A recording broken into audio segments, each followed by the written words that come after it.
శ్రీకాళహస్తి నియోజకవర్గం శ్రీకాళహస్తి పట్టణంలో all India trading union ఆధ్వర్యంలో భారీ బహిరంగ సభ నిర్వహించారు. కార్యక్రమాలకు ర్యాలీ నిర్వహించి అనంతరం భారీ బహిరంగ సభ నిర్వహించారు.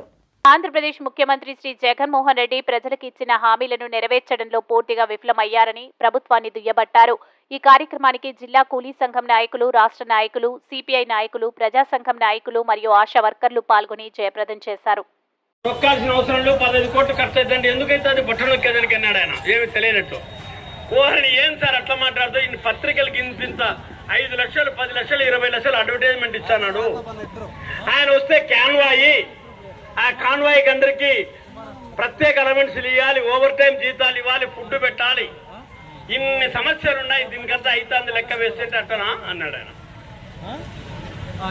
అందువల్ల ఈ ప్రభుత్వం కూడా మనకు అనుకూలంగా ఉండేటువంటి పరిస్థితి లేదు. అంత పెద్ద పెద్దోళ్ళకి అనుకూలంగా, ఓట్లు వచ్చేదానికి అనుకూలంగా ఉండేటువంటి పద్ధతిలో ఈ ప్రభుత్వం వ్యవహరిస్తుంది.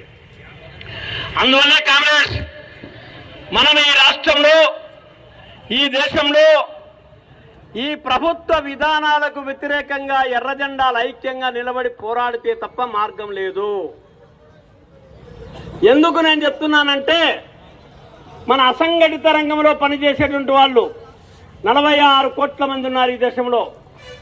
అంటే వాళ్ళు హమాలీ కార్మికులు కావచ్చు, భవన నిర్మాణ కార్మికులు కావచ్చు, లేకపోతే